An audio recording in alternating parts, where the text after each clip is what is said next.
everybody doing? No green screen today. None. Just me in the chair talking to you guys, my pack. And what are we talking about today? Well, if you read the title down below, I'm here to do an overview on season 4 of Young Justice, also known as Phantoms. Now, what I'm gonna do is, guys, I'm not gonna just talk about every arc, but I will give my thoughts on every arc. I'll also give my thoughts, what's my favorite arc, what was some of my favorite episodes, and so what was different about this out of the first previous seasons is they were broken up into different arcs, which is pretty cool. So I really kind of appreciate that from Mr. Wiseman and the team. But more importantly, this season really focused more on back to the core members, the original founding mainly most of the founding members of the team, and I really enjoyed that too. So almost every character got an arc or so to really kind of focus on. So that really played off a lot. What I also loved about this is we got to see more of different stages of the characters. Like, for example, Megan, we got to see her family, and she's got a sister and things like that, and how would her family take that their daughter is going to marry a hybrid Kryptonian? How would that feel? And I really enjoyed that, and we got to see just how ruthless her brother can be. And that was something that it was just like, Jesus Christ.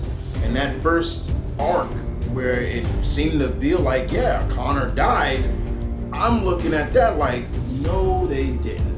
But I'm like, that would be something to really get crazy about. But I'm like, no, they did not just kill Connor. And that was really a big whoa. And then of course it goes from there, and then we get to see the ramifications of that, how the team gets on, moving on. Once again, another member has died. We saw the shrine to all the fallen comrades of the team, and still to this day we don't know how. That's one of the biggest problems I still have with the time jump, is like, we don't know how those characters died. Tula, Jason Todd, who we know is still alive, Jason Todd, Robin, when he was Robin, things like that. It's really kind of sad to see that, but to see the different arcs and to see how people are dealing with it. And I think for some of the loss, I think they went on a little more, but I understood where Greg Wiseman was going, and the biggest thing was the Beast Boy stuff. He was going through addiction and doing this and doing that and everything like that, and you're like, it's like, okay, yeah, we get it. Like, people deal with loss in their own way, but he was not sleeping well. He's taking drugs and things like that. Still kind of bringing in that flavor of like, okay, even heroes go through depression. I like that. I thought it was great, but I think personally it was the one thing about this season. I think they kind of shoved down our throats too much. And it was like, okay, I get it now. Kind of move on a little bit. What's going on with everybody else? What's going on with Halo and things like that, and her and I'm about to call her Bluebird, but that's her name, Bluebird, Harper Row. She's believing in her faith of Islam, but also going on with finding a relationship and basically even kind of moving on from Brion. Finally, it was cool to see that. But like I said, the first arc, which centered around Ms. Martian, Superboy, Beast Boy, and was fine. It was cool. It was the best way to get it. And then of course we had the the Legion of Superheroes that also played a role in there because we saw them in the background as well, and that was interesting. But when we moved on to the second arc, which focused on Tigress and her sister and Onyx and Orphan, which I loved, and it also focused on Lady Shiva. Y'all know me, Lady Shiva. I love Lady Shiva, so I really enjoyed the second arc very much because we got to see they were able to somewhat do their own version of the Killing Joke, in a sense. It was the question of were they going to go the same route of how Babs became Oracle and how she lost her will and she became paraplegic. But they went a different route, and I actually enjoyed the route they went and explaining how Stephanie, why she stayed with the team and everything like that. I loved that. I was like, okay, this is actually really good. I was like, okay, they did their own version of the Killing Joke, and the way they played that up of trying to figure out, okay, later on of trying to figure out who's really a traitor.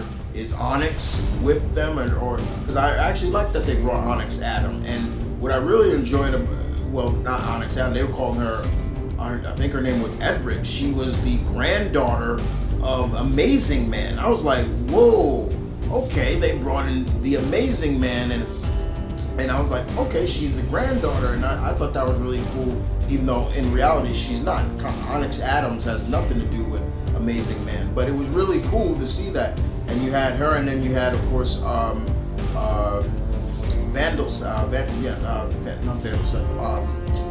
Scandal Savage. I think, yeah, Scandal Savage, and we're trying to figure out, okay, who's the traitor, and I thought that was really good. That second arc, I really enjoyed. I really enjoyed very much because it had a good flow that I loved out of the 4 episodes, and that really, the centered on them was really good. I very much enjoyed that, which was the first one was called In Hospitality, and the finale was called Death and Rebirth. So I really enjoyed that, of just seeing how they deal with it, and just seeing how they were going to deal with Lady Shiva. Which I thought they did a really decent job of portraying her as the badass that she is. And then season arc 3, which was a 5-part arc, which I really enjoyed too, because that focus now you're centering it on the magical side of DC, and it focused on Zatanna and her, I guess you could say, her wards, people that are gonna be part of it, and I thought that was really good because now you got them dealing with Clarion, and of course the balance of chaos and order are being focused on, and the chaos brings in a new disciple to basically replace Clarion, and this is where you're kind of feeling a little sorry for Clarion, and of course through that backstory you're also getting to see that how long Clarion has been around and how long he's been kind of playing his little game with balance, and even with the likes of Vandal Savage, which was very interesting indeed, and I thought that was interesting as well. And of course it also once again we're still focusing on the Legion, Saturn Girl, Phantom Girl, and one of my favorites, Chameleon Boy, in there. So it was still fun. It was still fun. I'm trying to figure out what is going on, and I thought it was really interesting to see that throughout this 4 arc, it was also means of trying to get Zatanna to let Nabu let her father go, which kind of feels a little selfish and also feeling like, okay, there will be other people to take his place, which once again feels a little selfish, but you also got to look at it from Zatanna's point of view. She hasn't seen her father been able to see her father in a long time. And also how they portrayed Mary Marvel. Mary seemed to be she became some kind of an addict for the power that was, and kind of a slow pace of, whoa, like what's going on with Mary? Like, why do they not want her to tap into the power of Shazam? Like, why do you want to let her say those words? Like, every time they focused on it, they were like, don't say the word, don't say that word. And she started to steal, cipher power from her friends, and it was really kind of like, damn, Mary, what the hell are you doing? I also like that they had Tracy 13, or it was really cool. But yeah, that was another good arc that I really enjoyed between them, and it focused really well, and I thought it was cool to see. And then of course you focus on the fourth arc, which focused on Calder and his means of trying to balance himself as being taken over the mantle of Aquaman, while Arthur Curry now is more focusing on being the king that Atlantis needs and things like that. But Calder's balancing. He doesn't have time for himself. He doesn't have time for his lover. It's all kind of jumbled, and you're wondering, like, yo, Calder, take some time to relax. Breathe, brother. Like, come on, breathe. And I thought that was really interesting, too. And then, of course, you get into figuring out the bombshell, which comes from Ocean Master. Like, whoa, like, really? What the hell? And then it starts flowing from there, and you're just like, what the hell? And of course, yeah, all this is going on throughout all the different arcs. You're still focusing on how everybody's getting on with the loss of Connor and things like that. How McGann is getting on. How all the rest of the team is getting on. And of course, yes, Beast Boy, and he's not working with the outsiders. He's like, y'all do it, I don't need to do it. He's flipping out over it. He's doing this, he's sleeping, he's doing this. He's really just putting himself in a situation where he doesn't need to be. And even giving up his TV show, even telling his own adopted sister, I don't need you, I'm fine, when you're not fine. And I get where they were going at, but I think it overhauled it too much. And even still with that,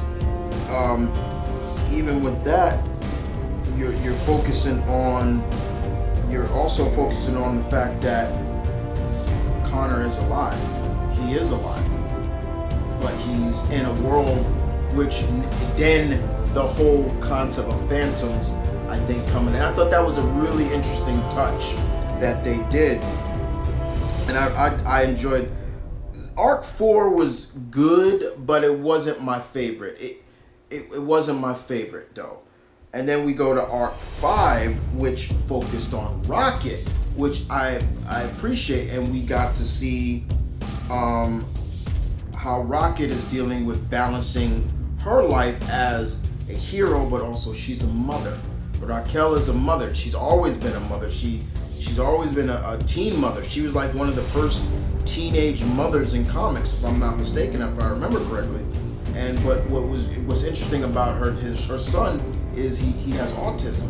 So you see her, and I think personally they did a good job of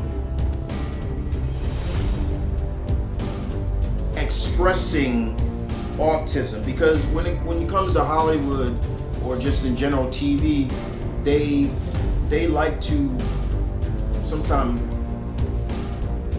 especially movies, really overshadow what autism is, the different forms of autism. But even in this animated series, they actually focused a really good amount on it, like showcasing, like, in autism, a lot of people who have autism, they don't make eye contact with people. They're very, very kind of alone, and and I've worked with a lot of young men who have autism, so them showcasing it like they did with her son, I enjoyed that. Like, he didn't want to be touched too much, which a lot of don't want to be touched. They will have you touch them themselves. The ones I've been around, they would rather you not touch them, but them taking your hand and doing this and things like that. I really enjoyed how they focused on that, where she has to balance that even, and also them focusing on more of the new gods. So we got to see Orion for the first time, and I was really kind of blown a little bit on his voice. Like, I was like, oh, Orion's got this kind of like echoey kind of. He kind of sounds like a Krogan. That's exactly what Orion sounded like. If for all my Mass Effect fans, he sounded like a Krogan. He sounded like a very grizzled Krogan, and I was just like, okay, it's interesting, but it also focused on him, like, okay, his kind of, he had like an aggression, like, and I liked how Raquel was trying to figure out, like, why is he so angry, like, where does this come from? And then we kind of, the rest of the new gods kind of explained it, you know, and then of course we get to see more of the Legion, and as well as, you know, who this other mysterious person is who they're following, and we find out that he is a Kryptonian, but then it's later on we find out in that arc is that he is a Kryptonian, and he is the son of Zod. And that was something that was cool too. We finally get to see what's going on with Connor, and then it's finally acknowledged that he's in the Phantom Zone. I believe it was Arc 5 where it was acknowledged that he was in the Phantom Zone, and you're like, whoa, okay, now it makes sense. And, you know, he's kind of losing himself in the Phantom Zone, but then he meets Zod and his wife, and I thought it was interesting that they made Zod black. I was like, okay, you know, all right.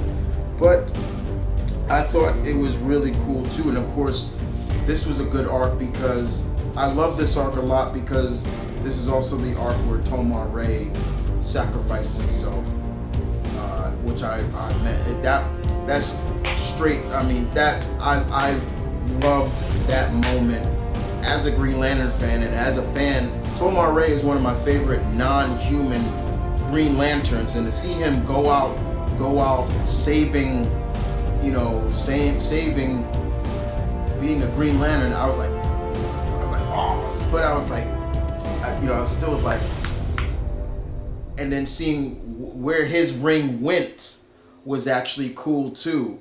So yeah, seeing Tomar-Ray die, but sacrifice himself to protect the innocent, I enjoyed very much. I was like, okay. And then of course, the final arc, which was the 6th arc, will kind of, I guess you could say, focus on, you know, the team getting back together, and you know, Nightwing. We get to see what he was doing, how he was coping with Connor's death. He went back to the circus, which was kind of cool, and I thought that was really good. But we see the team get back together and find out where Connor is, because Zatanna figured out where he was. Figured out he was alive and everything like that, and then of course it goes back to also, you know, Superman, and he's keeping secrets and everything like that. But I thought it was great. You know, it was really cool. And then of course we see, you know, what happens when they try to get to Connor, and he's kind of not himself. It's almost like he's gone back to his first stage of when they first met him. He was kind of like very lost and didn't know who he was and everything like that. And, you know, I thought was really interesting. And, you know, even he's lying, you know, he won't even keep secrets. Like there was a scene where Phantom Girl was like telling him, like, don't tell him I'm alive. We have to leave and things like that. We get to see that it was Phantom Girl that saved him, but they got shot into the Phantom Zone, which is still kind of interesting. And, you know, she's awake, and, you know, is she alive, Connor? And, yes, she's faking it. And it was just like, what the hell? You like, it was stuff like that. But I really enjoyed it, especially that last arc was fun because I loved the scene. Basically, it was wondering if they ever going to do Zod, the House of Zod, in this series, and we did get to see Zod, and we get to see that he does have a son, and he's from the future, and then we get to see where Madame, where she comes from. I thought that was really good, of showcasing that, and what was really interesting is I just loved, where Connor got back to his senses. Thanks to McGann, and I love seeing him and Superman together, and I love they're pretty good, but let's show them what it's like to face the House of L. I was like,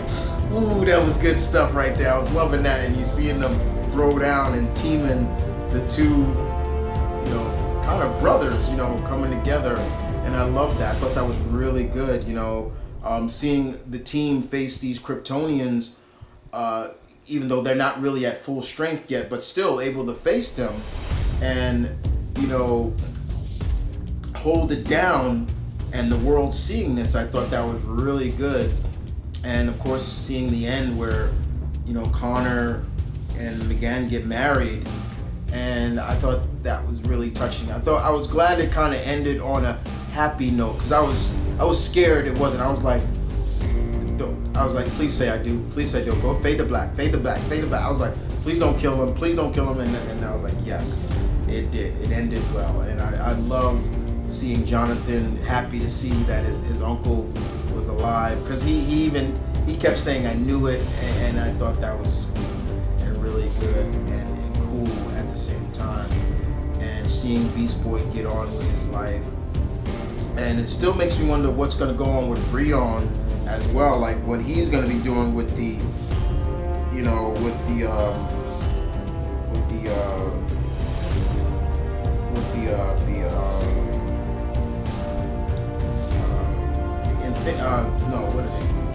Infinity, yeah, the Infinity Men, I believe that's what they call it, because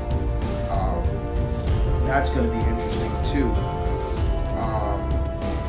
But still, I thought it was still good. It was still fun, and I loved that ending. But it's not even the happy ending of seeing, Megan and Connor get married.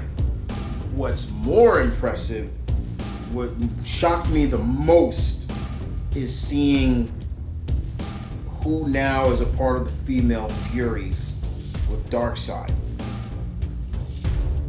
When that, and I filmed that on my phone, and I posted it on all my various social medias. I was like, the finale was great, but this had my jaw drop, and I got to talk about it, because to me,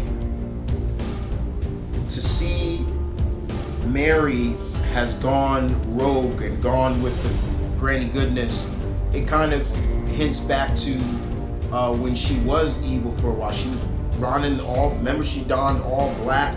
She had the all black with the, and it really, and I'm like, oh, Mary. I knew Mary was there. I was like, oh, Mary, why? I was just like, damn it, Mary. And so I'm scared if they do a season that she may kill Billy, and I hope they don't go that route. But it was the fucking second member that really had your boy like, no. When I forgot who that was. I think that was, I don't know if that was, I'm forgetting his name right now. But to see when he said she is a Kryptonian, and I'm like, oh, say they must have taken one of the Kryptonians from Zod, because they have all of Zod, all of the Kryptonians and Zod's people, and all of a sudden she stood up, and you saw her name is Kara Zor-El. I'm like, what? I was like, holy shit, what? Kara? And I'm like, whoa. And they said, and basically it was basically said that the light had Kara, and then she was in the Phantom Zone for a while. So basically what it means to me is that Clark either never knew about Kara or something. I'm hoping that's the case. But oh man, how interesting is that going to be? See Clark realize that his cousin is alive, and now with the female Furies, with Darkseid. Oh my God, this hints at Superman, Batman.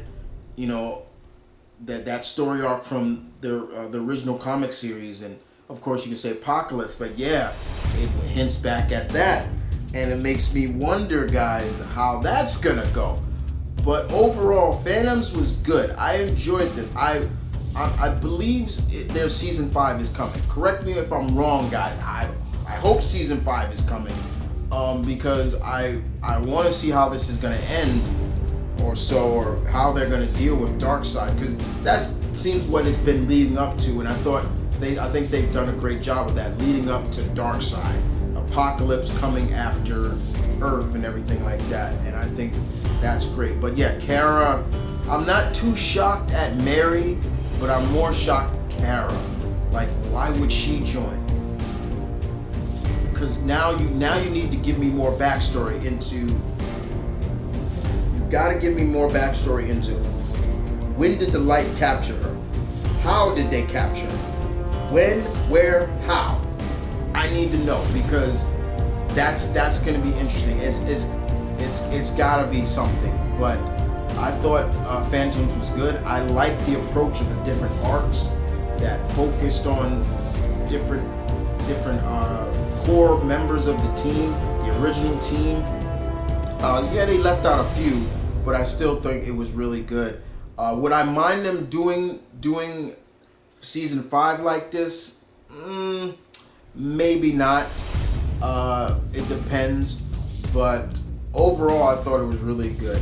So, with that being said, guys, you guys tell me, what did you think of season 4 of Young Justice called Phantoms? Did you like it? Did you hate it? Please leave in the comment section below, please leave your favorite arc, your favorite. Did you were you shocked of that ending, that end credit ending with Mary and Kara, like yours truly? I want to hear your input.